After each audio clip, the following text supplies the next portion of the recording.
Olá, bem-vindo ao Pinguim Dançarino. Eu sou o João da Purificação e estou aqui hoje para fazer um programa Roots no Pinguim Dançarino, né? Um programa clássico, assim, voltando às origens desse podcast, onde só gravávamos eu e mais um convidado. E dessa vez com o Vincent do Sábado Sem Legenda para falar de filmes e séries que só a gente liga. Oi, gente. E quais filmes são esses? Você descobre logo depois da abertura.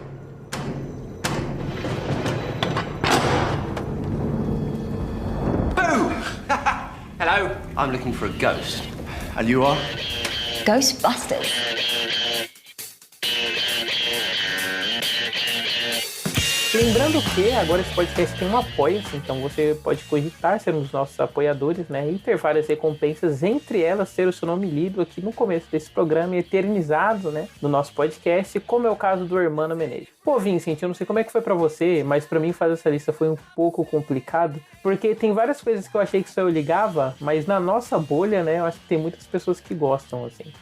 Então eu fiquei naquela, né, de tipo, será que eu faço pensando num público geral ou eu faço baseado nas pessoas com quem eu mais interajo? Cara, foi a mesma coisa que eu pensei, porque, sei lá, muitas das coisas que eu coloquei aqui, até vai ter alguns filmes que eu vou falar, e são filmes meio tipo de festival e tal, e tipo, algumas pessoas ligam, mas, sei lá, o público civil nunca vai se importar e tal. Um filme, inclusive, que eu não escolhi, né? Mas, por exemplo, uns filmes de Hong Kong, essas coisas assim, tipo, eu ligo, ninguém que eu conheço pessoalmente liga, mas a galera cinéfila, a galera que eu encontro em festival e tal, são pessoas que vão atrás, se importam com esses filmes.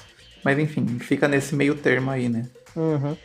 Então vamos começar mais fácil, né? Vamos começar falando de séries. A primeira que eu quero trazer aqui é uma série que eu acho que em algum momento já foi muito popular, assim, no zeitgeist de usuários de Tumblr, pessoas que viam séries britânicas, assim, que ainda são nichos, né? Mas nichos que existiram com mais força um tempo atrás. Hoje em dia tá tudo meio mesclado, né? Acho que a dublagem ajudou muito essa galera a se misturar e tal.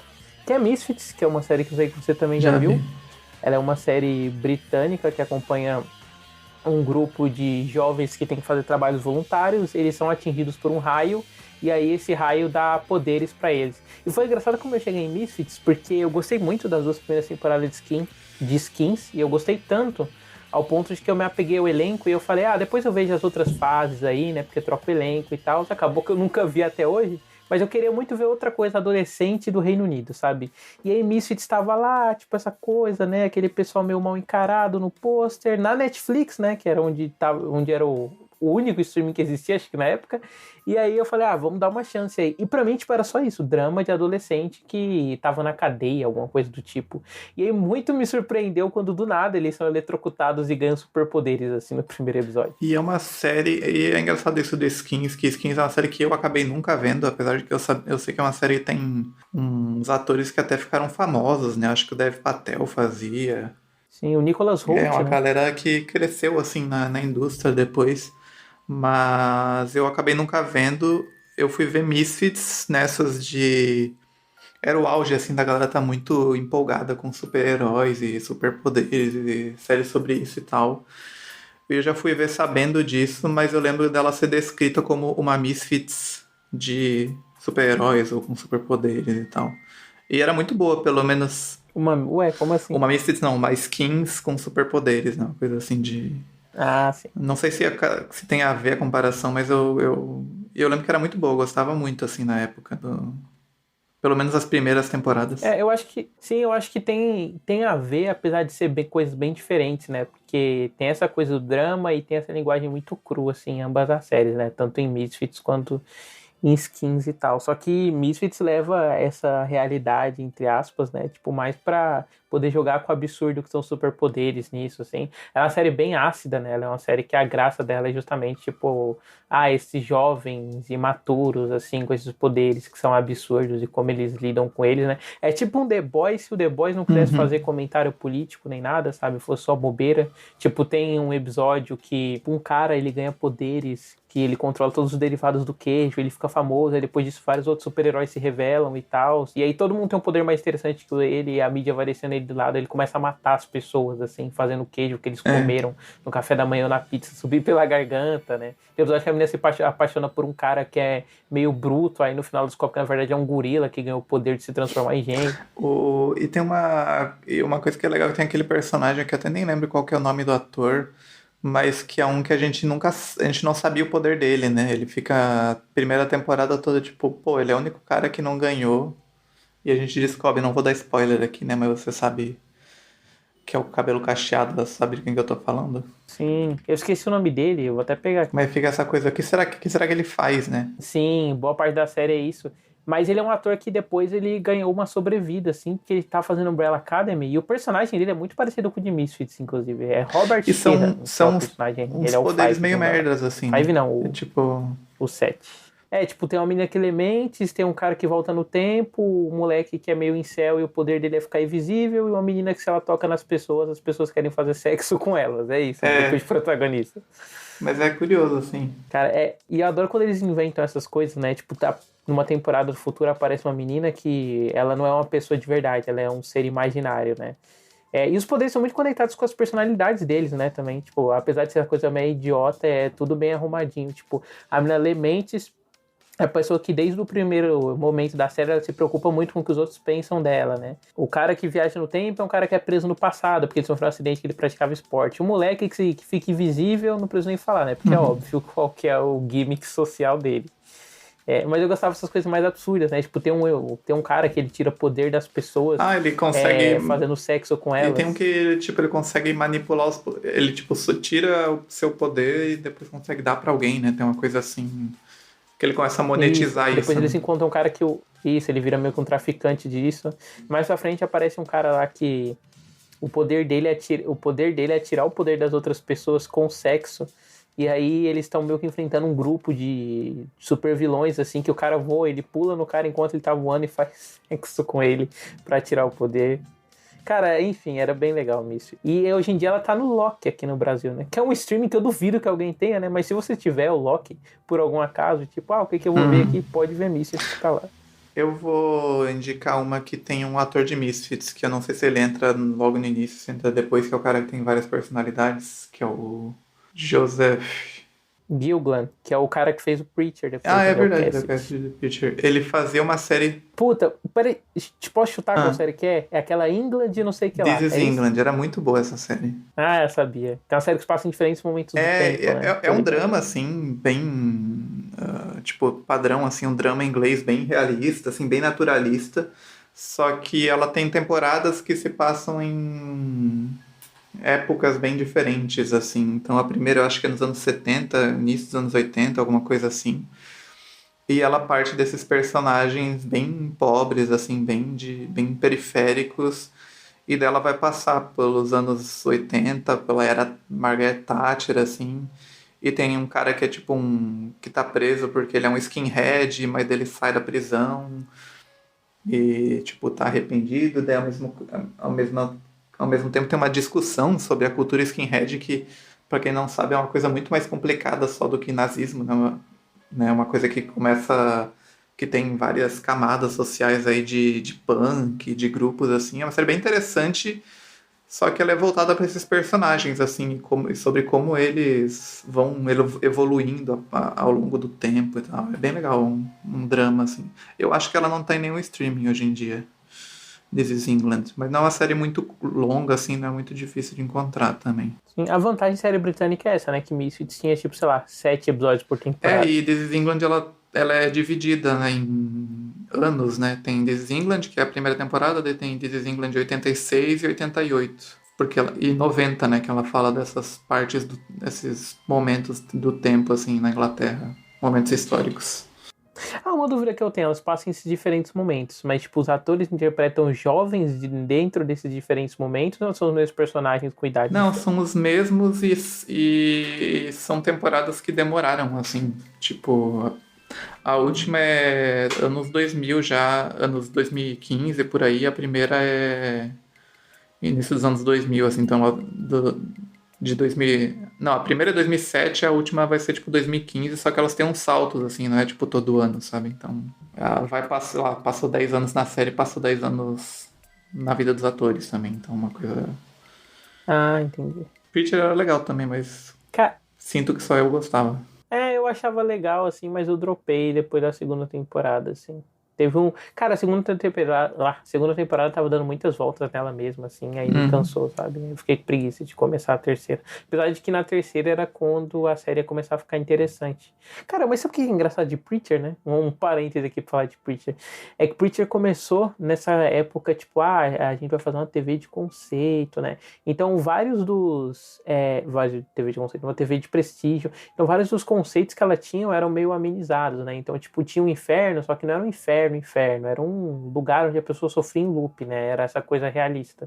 E aí, achei que o passar do tempo, ela foi mudando isso, né? Tipo, aparece diabos que são diabos mesmo, gente vermelha com chifre e tal. Ela foi ficando mais cartunesca conforme o tempo passou. Acho que sim. Mas eu acho que ela também perdeu um pouco de força também. Não lembro nem do final de Preacher, assim. Eu lembro que o conceito era massa.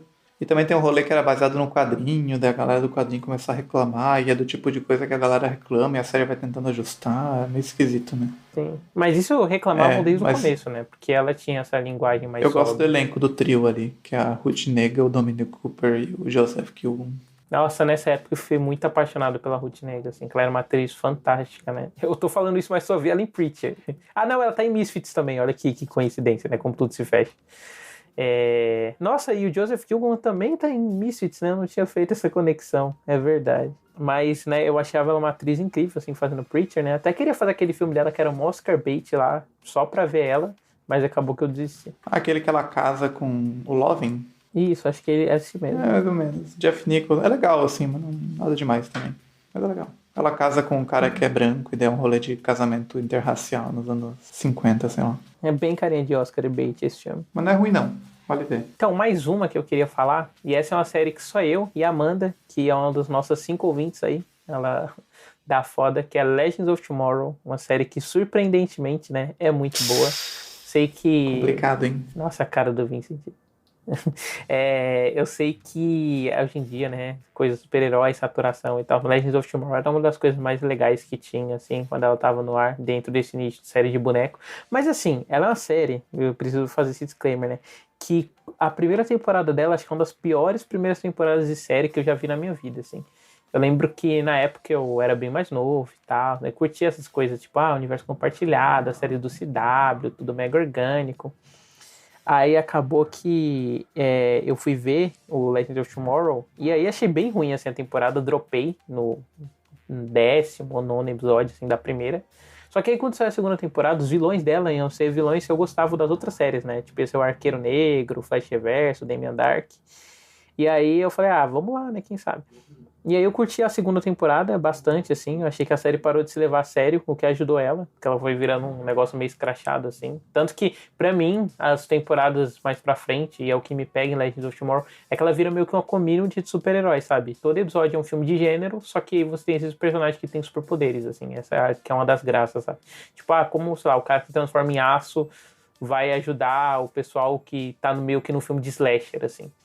Mas isso é só uma coisa que a série ganha com o tempo, assim, da segunda pra terceira temporada. A primeira, ela é asquerosa, assim, ela é muito chata mesmo. Então eu entendo o suspiro do Vincent aí. Mas vocês podem começar da segunda. É uma coisa de roteiro, assim, meio parecida com os desenhos, né? Os desenhos da DC eu lembro que eram meio assim, de... Sei lá, tinha 15 episódios na temporada e 5 tinham uma história que guiava a temporada e a maioria eram as coisas meio... histórias isoladas e tal, que eram legais, né? Isso é coisa de série procedural, né? Pós-Buff é meio que isso. Deixa eu ver se tem alguma outra aqui. Mas você viu Legends? Que você deu uma suspirada? Não. É que o gênero, né, cara? As séries da CW, não sei o que e tal. Embora eu seja um fã de Smallville, eu tenha visto aí o início do Arqueiro lá, eu não me empolgo, não. Mas agora eu vou com uma coisa que realmente só eu me importo mesmo, em 2024, que é Os Simpsons. Eu sigo uma pessoa que se importa também, assim, mas eu acho que vocês dois estão errados. Enfim, eu coloquei essa aqui porque o David fica me zoando por ver Os Simpsons em 2024. E eu entendo que tem 35 temporadas, é uma série que já morreu e tal, mas Pode começar da temporada 35, 33, nem sei em qual 30 que tá, mas é uma série legal, assim, que foi como eu comecei a ver, assim, que é aquela coisa de... Ah, tem várias, eu lembro de gostar quando criança, eu simplesmente peguei e falei, o próximo que sair eu vou começar a acompanhar, e daí é isso que eu tô fazendo há alguns anos aí. E, claro, que tem muito episódio ruim, mas os roteiros são legais, assim, e eu gosto que Simpsons, ele tem um humor um pouco menos agressivo, assim, que Family Guy e outras coisas assim. E ela é bem banal, ela é bem padrão no formatinho de sitcom dela e de ter os personagens baseados nas suas próprias características e tal, mas tem bons episódios, assim, acho que vale voltar a ver se você tem um mínimo de interesse aí e tal. Mas, enfim, os Simpsons, vejam, eu sei que não sou só eu que vejo, ela não se encaixa bem no tema do episódio, mas eu acho que é uma série que vale ser vista. Então, eu vou emendar uma de verdade aqui que realmente eu sinto que só eu vejo, que é uma série inspirada nos livros da Helena Ferrante, que é A Amiga Genial, que é uma série da HBO, não sei se você já viu. Sim, ela tá na minha lista, mas eu não vi ela ainda não. Que é baseada nessa série super popular de livros aí de duas amigas na Itália nos anos 40, 50, assim, e elas vão crescendo e vão se distanciando, né? Elas crescem pobres nos anos 50 em Nápoles, e o que a gente sabe é que uma delas se tornou uma professora, uma coisa assim, tem uma vida boa, e a outra meio que sumiu. E a série parte, assim como o livro, né, que eu não li, mas é um livro bem popular mesmo, parte dessa coisa de uma delas sumiu, e daí a que ficou começa a lembrar como elas se conheceram e como os caminhos dela se cruzaram desde crianças. E daí ela é sobre essas duas amigas, assim, envelhecendo. Começa com as duas crianças na primeira temporada. E daí tem toda essa realidade social italiana, assim, de viver num país em reconstrução no pós-guerra e ao mesmo tempo a fase do comunismo ali, pós-fascismo e como o país mudou com o tempo. E agora na temporada que tá, elas estão mais adultas mesmo, assim, elas realmente já passaram por faculdade e tal. É uma série muito boa e eu nunca nem sei quando é que ela vai voltar, assim, é meio... Parece que ela surge na HBO ou na Max agora. E é uma série falada em italiano, né, também, que é interessante, né, que é uma série, tipo, uma produção grande da HBO, relativamente grande, que é falada em italiano. Ah, essa eu não sabia, não, que ela é falada originalmente em italiano. E ela é boa, assim, tem bom elenco, assim, e eu, pelo menos, sempre estou muito interessado. Eu imagino que talvez, para as pessoas que leram o livro, pode não ser nada demais, pode ser meio padrão, mas eu que não sei a história, né, eu tô pego, assim, nessa, entre aspas, novela, assim. E as histórias da Helena Ferrante são muito boas, né, no geral. Eu li alguns livros dela que não são esses relacionados à Amiga Genial e são muito boas. Vale até ver as outras adaptações de filmes e tal, que tem algumas. Verei. Eu tirarei um dia, assim, só pra ver o piloto. E a última que eu queria puxar, assim, de série, é uma série que... Acho que pela quantidade de vezes que eu falo dela, até parece que mais gente fala, né? Que eu acho que o Vincent já sabe muito bem qual série que é, né? Tem o que fazer aí. Que é Legion. Inclusive, se você tiver Twitter e pesquisar na barra de pesquisa Legion série, você vai ver que, sei lá, uma vez a cada 3 dias tem algum tweet meu, assim, forçando a série pra alguma coisa. Adoro, né? Uma série do FX. Ela é do Noah Hawley, que já tinha feito Fargo. Você conhece Fargo, você tá mais ou menos ambientado com o estilo de série que é. Essa coisa, né, essa coisa do narrador não confiável, né? Ela é um filme, é uma série que se passa no universo próprio, dentro dessa coisa de adaptar os X-Men, e ela acompanha o David Hiller, né? Que é esse menino que ele é esquizofrênico, ao mesmo tempo que ele tem poderes para alterar a matéria. Então, será que ele tem poderes mesmo? Será que a sua esquizofrenia dele faz ele acreditar nesse tipo de coisa? E o que me pega é justamente como ela olha, né, para essa coisa da série de boneco e tal. Esse personagem, ele é o mesmo personagem que aparece no X-Men 3, do Brett Ratner, que tem um garoto que é filho de alguém e tal. É no X-Men 2. No 2, isso. Isso, tem o filho do William Stryker lá, que é um moleque que tem telepatia, mas não é não. Esse é dando um pouco de spoiler, né? É o filho do Xavier, inclusive. Tanto nos quadrinhos quanto na série. Na terceira temporada, inclusive, aparece uma versão do Xavier, que é uma versão muito legal, assim, porque ela não tem nada a ver com a versão do Patrick Stewart, não tem nada a ver com a versão do James McAvoy. É uma coisa que só poderia existir no conceito da série, assim, mesmo sendo o mesmo personagem, né? O Charles. Tanto que ele nem mal é chamado de Xavier, assim, ele é sempre chamado de Charles, né? Que é essa coisa de como ele é essa pessoa meio quebrada por ter lutado na guerra e ter um telepata, né? Então todas as mortes ele sentia psiquicamente e tal. Enfim, é uma série bem viajadona, assim, eu gosto de como ela experimenta com o formato, sabe? Pra mim ela é meio que um grande Hulk do Ang Lee, assim, só que durante 3 temporadas, sabe? Então essa coisa do estudo de personagem, vários poderes dos personagens servem muito pra você entender, tipo, o que são, como é a persona deles, né? E o que são essas pessoas dentro da psicologia que eles têm, né? Tipo, como são a relação dos dois, por exemplo, tem 2 irmãos que o poder deles... Tem uma pessoa que o poder dele é meio que se duplicar, assim, sabe? E desde pequeno ele tinha essa relação com essa versão dele mais nova, que é a Amber Midthunder, que pra quem viu Prey, ela é a Índia do Prey. Então é isso, tipo, o cara branco, velho, que nasceu filho de indígenas, e ele tem esse lado feminino indígena, que é uma pessoa que sai de dentro dele, sabe? E é uma pessoa de ação, assim. É bem legal a série. Vou ver. Agora, quem sabe, né? Agora que o pessoal tá empolgado com o X-Men 97, né? Ir atrás das coisas do X-Men. Tô até querendo rever os filmes. O 2 é muito bom, Primeira Classe é muito bom. O 1 é legalzinho, tipo, não acho nada demais. O terceiro tem coisas legais. Eu vi tudo. E é isso. E o Dark Phoenix. Melhor não falar sobre isso, né? Esse é ruim mesmo, esse não tem o que falar, não. Apocalipse até tem um momento legal, assim, mas o Fênix Negra é bem... Eu não lembro. Eu confundo todas as continuações do First Class, assim, pra mim. Eles viraram, na minha memória, um bloco, assim, disforme. Mas o First Class eu gosto. Faz sentido. O First Class eu gosto. Faz sentido porque o Apocalipse e o Dias do Futuro Esquecido também são do Bryan Singer, né? Então são mais parecidos. Mas o Fênix Negra, assim, ele é bem ruim, né? Do Simon Kinberg. Que ele só fez porque ele sempre quis dirigir um filme assim, e a Jennifer Lawrence falou que ela só voltaria pra franquia se fosse pra ele, assim, sabe? Pra meio que dar a moral pra ele. E na época, como tava rolando, sei lá, que já tinha acontecido a saga de Thanos nos Vingadores da Marvel, tinha muito isso desses bichos apocalípticos virarem uma coisa meio a sombra de Thanos, assim, e virar uma coisa... As pessoas falavam que tá tentando copiar Thanos, uma versão do Thanos dos X-Men, uma coisa assim. Teve aquele da DC também, né, que tem Superman versus Batman. Enfim. Eu tenho mais 3 dicas de séries aqui. Na verdade, a primeira é uma categoria, na verdade, que é o David Simon, que é o criador de The Wire e de Tremé e de Generation Kill. É um dos meus criadores de séries favoritos do mundo, assim, eu adoro... Ele era um jornalista, né, que virou um roteirista, e ele faz essas séries muito inspiradas na realidade, no realismo, adaptadas de histórias reais muitas vezes. E eu vou indicar 2 deles. Uma que é uma série de ficção especulativa que chama The Plot Against America, e essa nova, We Own This City. Essa We Own This City é inspirada num caso de corrupção em Baltimore envolvendo policiais que... Tipo, eles entravam na casa dos traficantes e roubavam... E daí, sei lá, eles encontravam um bloco de dinheiro de $100 mil, e daí eles falavam, encontramos $80 mil, e dividiam o resto.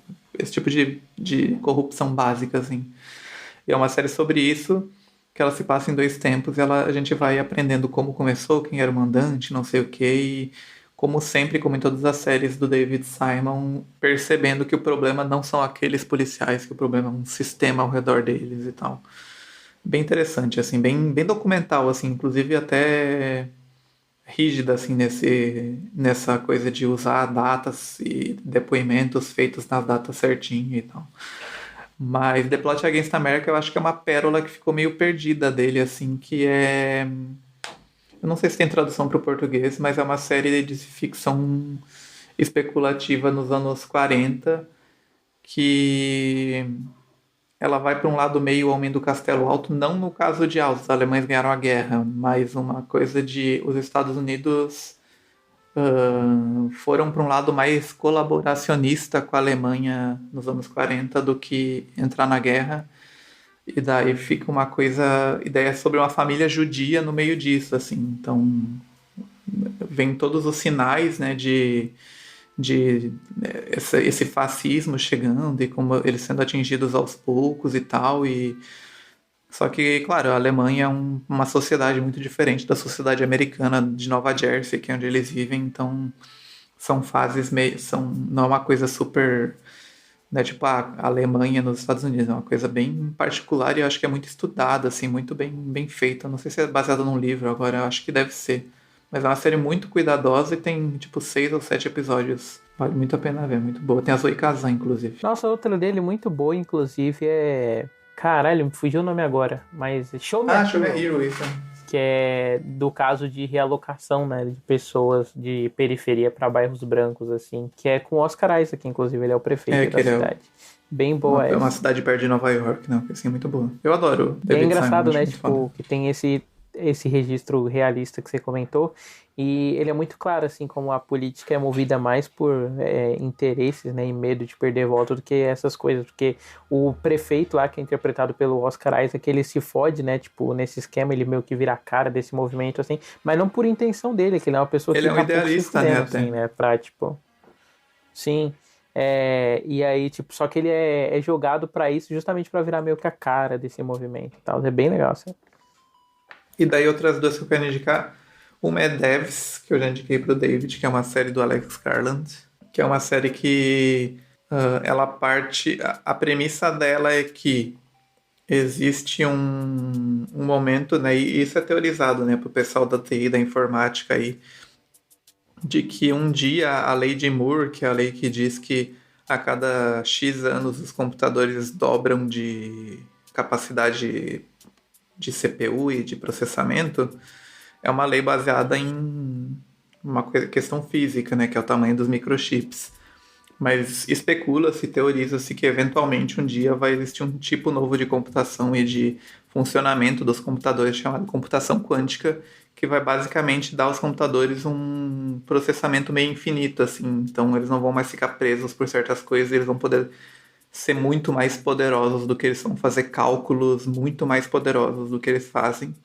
E a série parte disso, tipo, isso já aconteceu, e daí é um cara que é um engenheiro de software que controla um rolê desse, um computador desse, e é um computador que, se você tem a capacidade infinita de fazer cálculos infinitos, ele vai começar a usar isso para prever previsibilidade social. Então ele começa, entre aspas, a prever o futuro com base no passado e até pegar todas as variáveis do nosso tempo e ter visões do passado e tal. E daí é uma série que vai tocar muito nessas coisas de é possível prever o futuro, é possível mudar o futuro, aquela coisa bem dark, né, de determinismo, de você... Se você mudar o futuro, isso já estava planejado, já estava no seu destino, enfim. É uma série muito foda, assim, do Alex Garland. E tem o Ron Swanson aí, que eu não lembro o nome do ator, como protagonista. Que na minha cabeça o nome dele é Ron Swanson. Ele também é o prefeito na segunda temporada de Fargo, você lembra? Prefeito não, ele é um cara lá de bar, assim. O prefeito é o Bruce Campbell. Não lembro da segunda temporada de Fargo muito bem. É que tem a Kirsten Dunst? Isso, ela mesma. E o Jess Plemons. Belo casal, adoro. E a última série que eu quero indicar é Le Revenant, que é uma série francesa. Ah, é o Sem Retorno. Essa série que nada mais é do que um chupinhado do Ford 400, só que feito na França, né? Essa aqui é a verdade. É verdade, né? Eu nunca vi Ford 400, mas eu gostava muito do Le Revenant. É que o conceito é parecido, assim. É que no Ford 400, do nada, 4.000 pessoas que desapareceram ao longo de toda a história humana, sabe? Tipo, 1800, sei. elas retornam à Terra, assim, sabe? Era naquela época que as séries era aquela coisa, tipo, qual será a nova Lost, né? Uhum. Ela é Revenant é legal, ela é parte desse princípio de... Só que ela é mais minimalista, né? Que é uma comunidade francesa perto de uma montanha, assim, onde várias pessoas que morreram um tempo atrás aparecem como se elas nunca tivessem ido embora e tal. E também é curta, tem 16 episódios, e ela até ganhou depois uma versão americana pela Netflix e tal, mas eu nunca cheguei a ver, que é tipo é basicamente remake, né? Netflix refazendo a série só que em inglês. E não é uma produção original Netflix, inclusive no livro da Janet McCurdy, ela fala, né, que tipo, quando ela assinou o contrato pra essa série, ela, nossa, vou estar na Netflix, né, então é tipo, vou realmente conseguir lançar uma carreira fora da produção infanto-juvenil e tal, e ela quebrou a cara, porque na verdade era uma subsidiária, assim, que a Netflix só ia fazer a distribuição, sabe, mas não era uma série Netflix, nem nada do tipo. Porque nessa época a Netflix era tipo, nossa, olha só, Orange is the New Black, House of Cards, né, e tal. Olha, eu acabei de descobrir que Le Revenant é inspirada num filme de 2004, Olha francês. só. Só o filme deve ter final, né? É. Porque a Le Revenant foi cancelada, a série está. Não lembro O agora do remake final, lá, realmente pode ter sido gringo que também. não tenha final. Mas era boa, era uma série dessas intrigantes, assim, que você meio que não se importa diante da resposta no final das contas. Nossa, agora você falou, lembrei de vários, né? Tem It's Assim, que eu acho que eu já citei aqui nesse podcast, que é perfeito, uma série do Russell T. Davies, né? Que acompanha um grupo queer durante a explosão do HIV, assim, morando no Reino Unido, as políticas da Margaret Thatcher, como se afetou a vida deles, assim, a série deliciosa. Outra série do Reino Unido, né? Muitas séries do Reino Unido nesse programa. Enfim, mas não vale a pena continuar, porque senão a lista vai ficar enorme. Não posso dizer mais nada. Já devo estar enrascado por mencioná-lo a uma... Bem, nós chamamos vocês de normais. Tá bom, tchau. Mas e de filme, Vincent? O que você trouxe pra gente? Filme, eu trouxe uma lista bem grande, assim, mas eu vou começar com... Não vou falar todos, claro, mas eu vou começar com uma que em off a gente tava falando da nova... Tava falando do filme do Yorgos Lanthimos, o Poor Things. E um que eu sei que é um filme muito de festival e a galera já viu e tal, não é a coisa mais desconhecida do mundo. Mas eu acho Ninfomaníaca é um filme que tem que ser redescoberto aí. Filme do Lars von Trier, que é um filme que foi meio esquecido depois de um tempo. Na época fez maior barulho, em 2013, quando saíram as duas partes. E depois a galera meio que largou. E eu acho um filme muito bom, assim. Um filme em duas partes, ou dois filmes, né? Interprete como você quiser. Que é sobre essa ninfomaníaca lembrando da vida dela a partir de histórias super eróticas, super explícitas muitas vezes, e passa toda a vida dela, né? No início eu não lembro o nome da atriz que faz ela jovem, mas ela mais velha é a Charlotte Gainsbourg, tem o Stellan Skarsgård, tem o Shia LaBeouf. Eu acho um filmaço, assim. Cara, vou te falar, Vincent, achei meio enorme da sua parte, me pegou desprevenido essa, porque Melancolia pra mim... Ou Melancolia. Ele no Ninfomaníaca, pra mim, é um filme, tipo, bem básico, assim. Sabe? Não é um cara, filme, eu tipo, adoro. ninguém liga pra esse filme. Cara, ele é tão... Não, no tipo, falando básico no sentido de um filme de qualidade básica, mas é um filme pra pessoas sim, tipo, claro. mais normes, assim, não é um filme desconhecido e tal. Pra você ter uma ideia, eu não vi, né, até hoje, não terminei de ver. Mas a vez que eu comecei a ver foi porque um casal de amigas normes minha veio falar, não, você tem que ver e tal, vamos ver. Aí acabou que a gente não terminou porque os pais dela chegaram, né? A gente tava na casa dela ainda. E foi engraçado porque tem uma parte, né, que minha amiga queria tirar um sarro com a minha cara, porque tem uma parte que ela seduz um cara, acho que é casado, né? Logo no começo, assim, do primeiro filme. E ela, nossa, olha como o homem é fraco, né? E aí... Bom, meio sacanagem contar isso, mas a pessoa não vai ouvir esse podcast. Aí, tipo, ela acabou o casamento dela que ia rolar porque ela foi traída. Enfim, né? Não tô dizendo que foi legal, jamais, né? Não tô dizendo que a pessoa merecia, claro que não. Ninguém merece esse tipo de coisa. Mas é aquela história, né? Maybe God's time it's always right. Não, tô brincando. Tá, então eu vou te dar uma caralho. dica menos norme. Posso colocar dois aqui? A franquia Tiro Certo, você já viu? Que Não. é o oposto do Norme Cult, que é o Norme de ação, talvez, não sei. Que é um filme de Scott Adkins. O primeiro é de 2019 e foi um filme feito bem naquela época que todo mundo descobriu que com o digital dava pra fazer um filme numa tomada só. Então tem aquele alemão que é o Menino Sai da Balada, tem... Sei lá, não consigo lembrar de mais nenhum outro, mas tem vários, né? Tem o Vitória, que é um... Não vou lembrar se tem título no Brasil, mas é e Vitória. daí só que tem é um filme o filme lá do Inharritu também, enfim, todo mundo fazendo isso. E tem esse que é One Shot, né? Que tem esse trocadilho ótimo no título. Que é um filme do Scott Adkins, que é um dublê, ator, artista marcial aí, que inclusive estava no último John Wick, ele é o cara da balada alemã. E que tá com uma roupa de gordo, inclusive. Mas é um filme sobre esse cara que é um militar e ele chega num lugar, em algum lugar da Europa, desses centros de tortura americanos e tal. E ele precisa extrair Ele tá junto com uma oficial da CIA ou alguma coisa assim. Ele precisa extrair esse terrorista, né? E tem 2 filmes, né? Já saiu um em 2019 e depois saiu outro em 2021. E é um filme, assim, complicado politicamente, né? Pra dizer o mínimo. Mas, curiosamente, que é um filme que vai... Enquanto ele é um filme de ação baseado nesse gimmick aí de ser tudo com um plano único, ele tem umas coisas assim de fazer a gente pensar às vezes na política imperialista militarista americana, que basicamente eles vão extrair esse cara porque aparentemente tem uma ameaça de bomba em Washington que vai explodir o presidente ou qualquer coisa assim.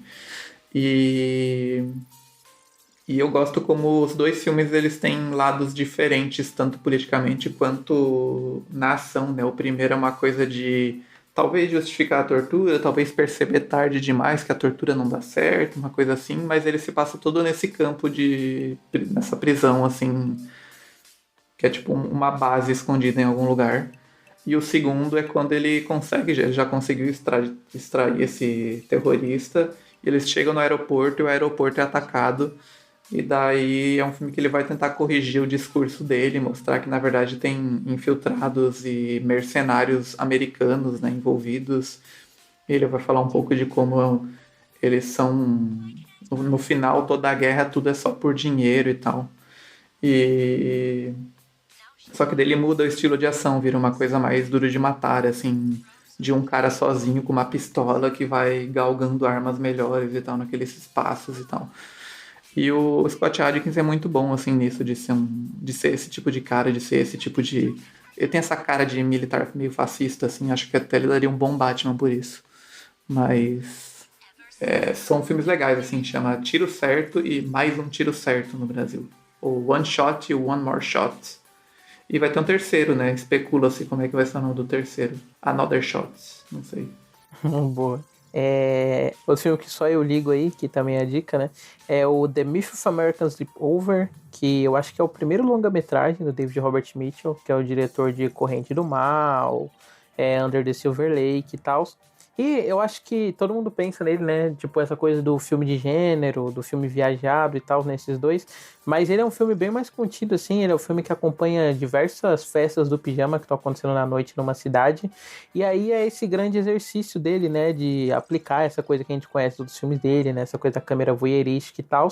Só que nesse cotidiano das pessoas, sabe? Ele é um filme que ele tem um aspecto muito vintage, assim. É um filme bem gostosinho de assistir, sabe? É um filme que parece feito em outro tempo, assim. Parece...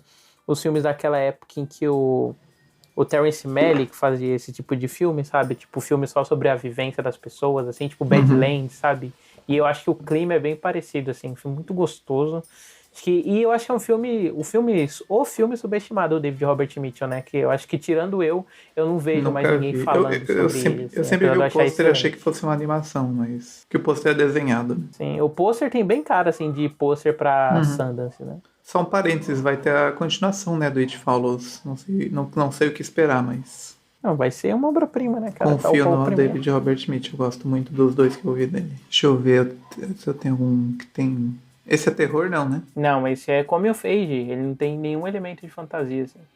Ele é realmente só acompanhar os jovens nessa festa do pijama, sabe? Eu vou indicar um filme brasileiro, então, que... Porra, ia ser o meu próximo. Não, acho que não vai ser o mesmo filme, mas é um filme que eu adoro, que é um filme muito próximo pra mim, que eu sou do sul do Brasil, né, como o David bem sabe.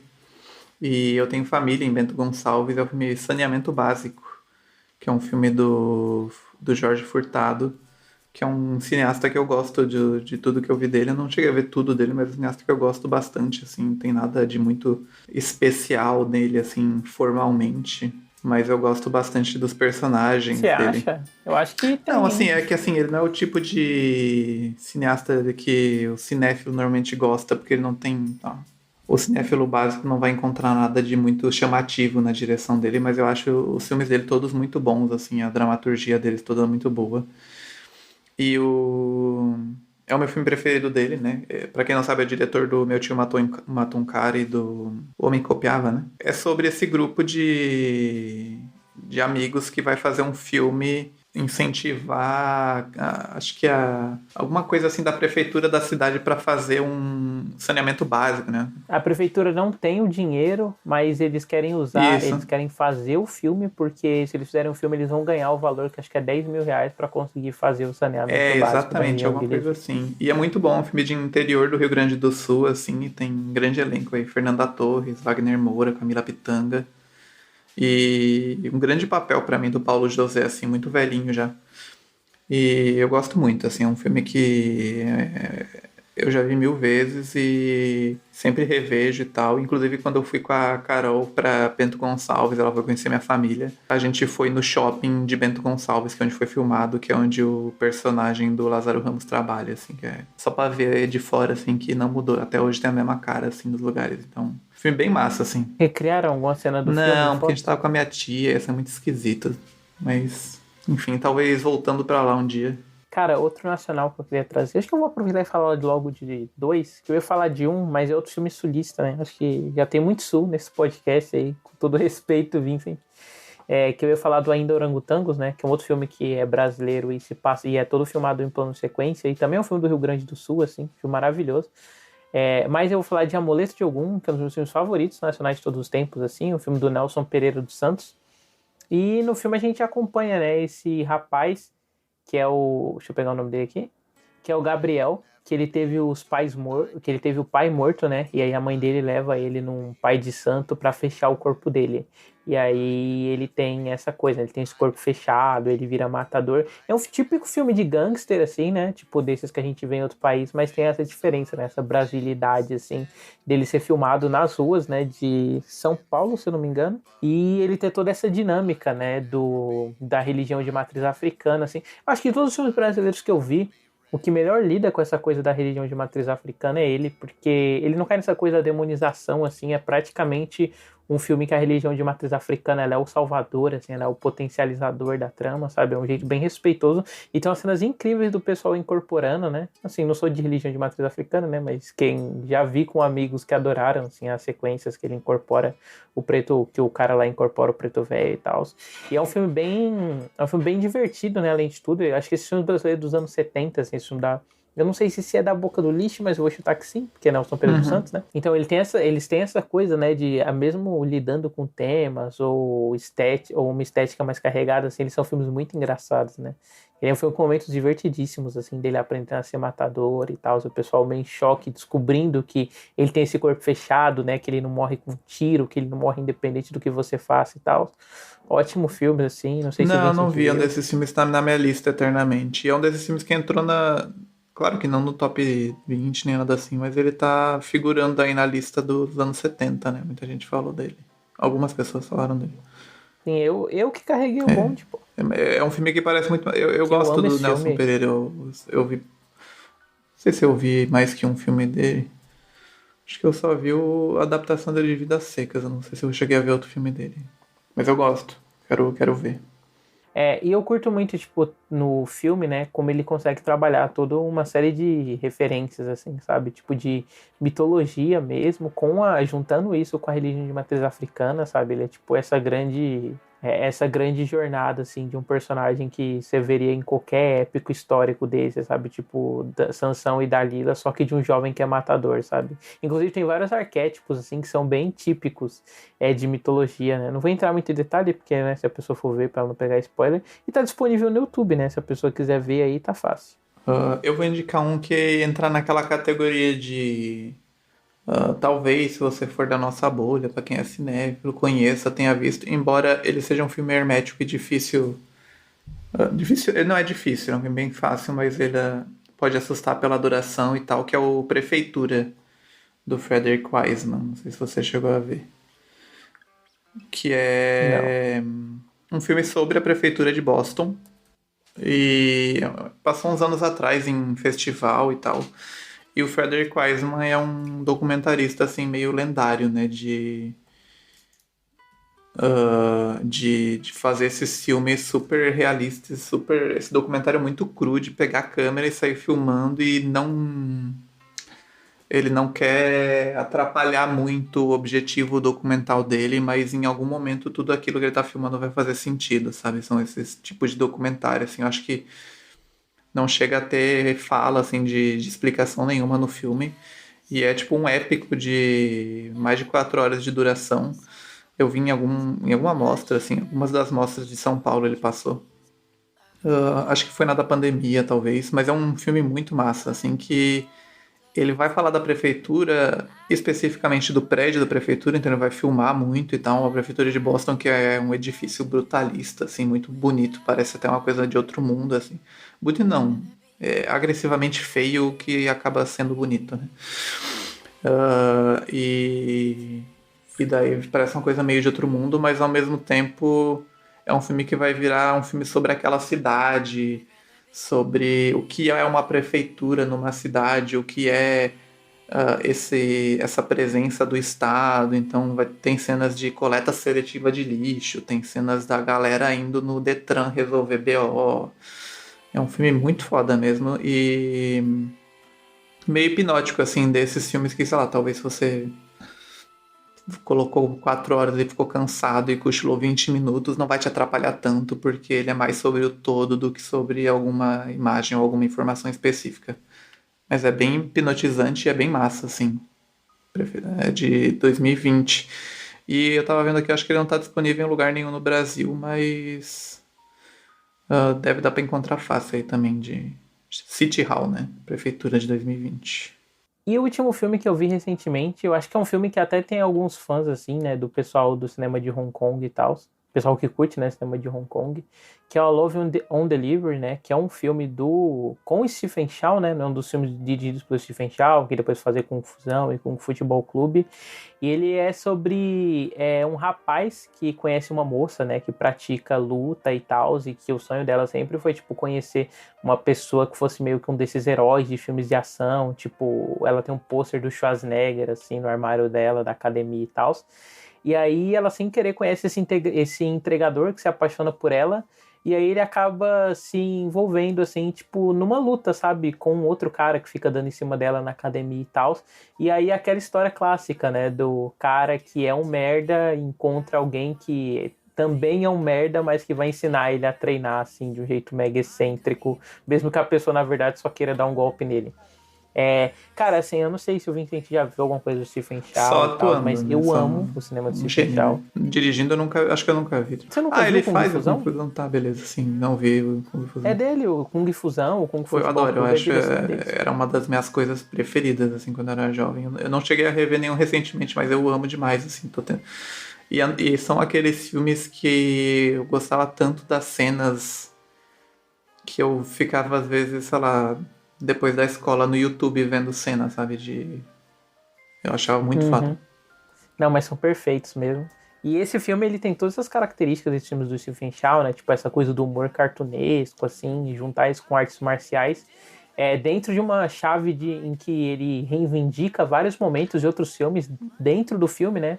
O Love on Delivery tem, por exemplo, a menina fala que ela quer conhecer um cara e, tipo, ela abre o armário dela e aí tem um pôster do Exterminador do Futuro. Ah, será que um dia eu vou conhecer um cara assim? E aí, tipo, quando ela fecha o armário, tipo, o personagem de Stephen Chow aparece pelado na rua, assim, em volta daqueles raios, mas é porque ele foi assaltado, sabe? E aí levaram até as roupas dele. E aí o filme é cheio dessas, assim, e tem essa linguagem mais cartunesca que ele usa pra fazer ação que eu acho Cara, acho que maravilhosa. é uma das... Essa... Desculpa, então, velho. É uma das coisas muito próximas de desenho animado, assim, que eu já vi o cinema de Stephen Chow, assim, de... É tão maluco o jeito que ele se movimenta, né? O jeito que o filme se monta ao redor desses movimentos, assim. Claro que várias partes do cinema de Hong Kong são isso, mas é muito massa. E ele é um filme que ele tem ele é muito uma paródia, assim, do cinema de ação e do cinema de Hong Kong. Tipo, tem várias sequências de luta que você consegue ver de onde elas vieram, né? Tipo, olhando para outros filmes, tipo os filmes do Jack Chan e tal. E tem um momento que é muito claro, assim, que é uma paródia de filme do John Woo, sabe? Tipo, uma sequência que ele tá imaginando, a pessoa puta com ele chegando, fuzilando ele, aí a pessoa saca a arma, e aí, tipo, os pombos voam em câmera lenta, ele leva vários tiros, aquele sangue exagerado. Cara, uma coisa que me pega muito nesses filmes de Hong Kong é como eles são marcados pelo exagero, né? Tanto na construção dramática quanto no humor, assim, cara, E são filmes muito bonitos, né, cara? Não são filmes, tipo, usam isso, estão lidando com esse humor mais pastelão, essa coisa mais física de uma maneira preguiçosa, né? Eles têm toda uma decupagem mó bem pensada, são filmes muito bem fotografados e tal. É muito massa. Eu vou ver qual que é esse nome desse mesmo. É Lost on Delivery. Vou assistir. Pô, vale ver os filmes de Strange Shaw, tava vendo aqui, ele tem poucos, né? Vale rever os principais, pelo menos. E faz, acho que uns 80 programas que eu prometo uma filmografia Stephen Shaw. Tem 11 filmes que ele dirigiu. Bom, vou indicar um... Tava entre dois aqui, vou indicar um que é o extremo oposto disso, que é um filme da Angelina Jolie. Eu que sou autorista de Angelina Jolie aí. Autorista, gente. Que eu acho que ela é uma diretora, assim, no geral, um pouco não... Um pouco, vou dar essa colher de chá pra ela, mas uma diretora razoavelmente medíocre. Os filmes que eu vi dela, assim, eu não gosto do Unbroken, que eu acho um filme super brega de guerra que ela dirigiu. Eu acho uma besteira o They Killed My Father, que é um filme sobre a ditadura no Camboja e não sei o quê. Eu sempre quis ver esse filme só pelo título, que eu achava First They Killed My Father um título muito bonito. Mas eu acho meio fraco, assim, na definição de filme fraco. E o The Land of Blood and Honey também nunca consegui me conectar muito. Mas o By the Sea, que é o filme que ela fez em 2015 com o Brad Pitt, inclusive ela atuando e o Brad Pitt atuando, é um filme que eu gosto muito. E eu sei que muita gente odeia. Esse é um daqueles filmes que, se eu acreditasse nessas coisas, eu ia dizer que é guilty pleasure, mas eu não acredito. Eu acho que é realmente um filme que funciona muito pra mim. Até pelo que existe ao redor, né? Que é ela e o marido, na época, Brad Pitt. Hoje em dia a gente sabe que foi uma relação até bem abusiva. E é esse casamento que tá acabando. E basicamente eles viajam pra França. E ele é um escritor ou alguma coisa assim. Ele é um escritor. E ele fica lá escrevendo numa casa que eles alugam. É uma casa gigante. E que está alugada junto com um outro casal, e eles ficam ouvindo um outro casal mais jovem. Então é essa coisa do casamento que está acabando ao mesmo tempo do casamento que está começando, da relação que está começando, né? Não necessariamente casamento. E é todo esse clichê de paisagem mediterrânea europeia, o casal lindíssimo lá fazendo nada em várias cenas. Eu acho que é um filme que funciona muito. E pra mim é um filme que funciona junto dessa consciência da realidade dele, da gente perceber assistindo hoje em dia que o casamento da Angelina Jolie com o Brad Pitt também já estava acabando naquela época. Então acho que é um filme, um drama legal, assim. Principalmente pra quem gosta de drama de casamento e de relação. Acho um filme bacana. E os dois estão ótimos atuando pra mim. Acho que é a última vez que eu vi a Angelina Jolie que realmente me chamando a atenção como atriz. E tá no Star Plus. Foda. Tá? Chama A Beira-Mar. Tá no Star Plus mesmo, né? Que até sair esse programa já não existe mais, né? Então não vai fazer muito talvez ter no Disney Plus. Fui ver o último filme que eu vi da Angelina Jolie foi Eternos Risos, né? Porra. Bom, a gente fica por aqui mesmo, né? O curioso é que eu passei o dia inteiro pensando, né? Eu vou falar dos filmes do Mike Carroll nesse programa. Eu vou falar dos filmes do Mike Carroll. Acabei que eu não falei dos filmes do Mike Carroll. Mas vejam aí os filmes do Mike Carroll. O Universo no Olhar, A Outra Terra. Os filmes dele com a Brit Marley, que são bem bons. Mas é isso, né? É engraçado, tipo, acho que no fim das contas, as coisas que a gente acha que só a gente liga, a gente descobre que existem bem mais pessoas que ligam também, né? Quem diria, né, que um filme feito, que está na internet, em plena era da informação, não foi visto só por eu. Cara, mas o Letterboxd é bizarro, né, com isso, quando você percebe, tipo, nossa, só eu lembro desse filme e tal, daí você loga ele e percebe que tem 80 mil espectadores, uma coisa assim. E daí vocês... Por isso que bom, na verdade, é quando você loga e só tem 300, 120. Esses dias eu faço parte de um cineclube e aí, tipo, todos os 4 reviews que tem de um filme nacional que a gente viu são de pessoas do cineclube. Ele só tem 30 lojas. Tem filmes assim no meu assim, eu tenho um filme que um amigo meu, Vinícius Colari, dirigiu agora, que é um curta de terror. Durante muito tempo a única review foi a minha, inclusive hoje em dia a review mais curtida, com 5 curtidas, mas eu vi que pouca gente viu, assim, saiu esse ano e tal. É engraçado mesmo o processo, né, quando você chega lá na atividade dos amigos.